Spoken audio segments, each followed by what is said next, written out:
Have you ever felt just completely overwhelmed by all the advice out there on how to live a good life? Well, today we're going to dive into a really unique text by an author named Z, who has a pretty radical idea. Just ignore all of it. Yeah, their entire philosophy boils down to one single powerful concept they call the thinking function. So let's get into it. It all really starts with a question we've all probably asked ourselves at some point. Who actually has the answers? Who holds the key to living a good, meaningful life? Is there some secret manual we're all supposed to be following? Well, we hear a lot from super successful people, right? All these leaders and entrepreneurs who write books and give talks, sharing their personal formula for how to make it, how to live the right way. And then, of course, you've got global religions. For thousands of years, they've offered incredibly detailed instructions on how to be a qualified believer, a person living a truly righteous life according to their specific path. And it's not just about spirituality. Political parties are definitely in on this too, aren't they? They argue that their social ideas are the only correct ones, and they guide people on how to be a model citizen within their movement. And you can't forget the academics.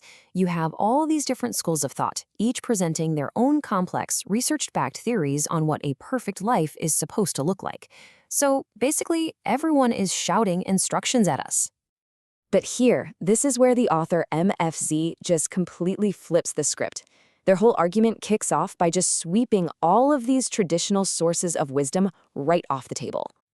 And they don't mince words. They basically say that all those so-called authorities, every single one of them, are missing the one thing that actually matters.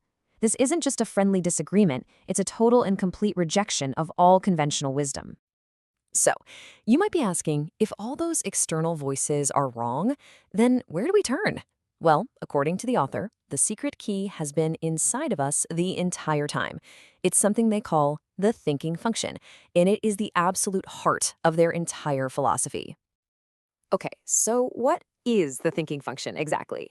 The author defines it as our core, built-in human ability to develop knowledge, and then to use that knowledge to create material wealth. It's our power to reason, to learn, and to literally build the world we live in. And get this. Listen to the words the author uses to describe this thing. It's noble, powerful, exceedingly complex, and precise. We're not talking about just a simple biological process here. To them, this is something almost secret, something truly special. This kind of language, describing our ability to think as something so grand, it naturally leads to a massive question. Where in the world did something so incredible come from? And this right here is where the author's argument gets really controversial. So for the author, it boils down to two options. They completely throw out the idea that something this sophisticated could have just happened by chance through evolution. In their mind, it's impossible. It had to have been intentionally designed and set up by a creator. And there's absolutely no room for doubt in their conviction. They state it as a fact, an absolute conclusion. Yes, there must be a creator, that is all. The whole point for Z is that our incredible thinking function is the ultimate proof that a creator exists. But just when you think you have their argument pinned down, they add this really critical, fascinating twist.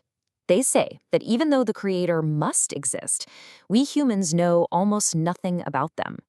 They go so far as to call most religious traditions imagination, speculation, and sheer nonsense.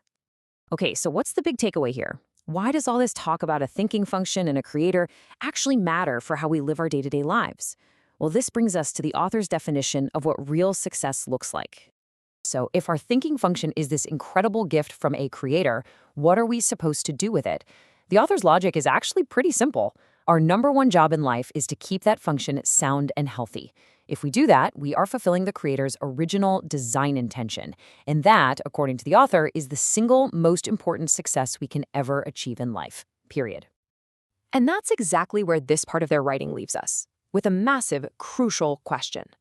If keeping our thinking function healthy is our primary purpose, our main goal, how do we actually do that?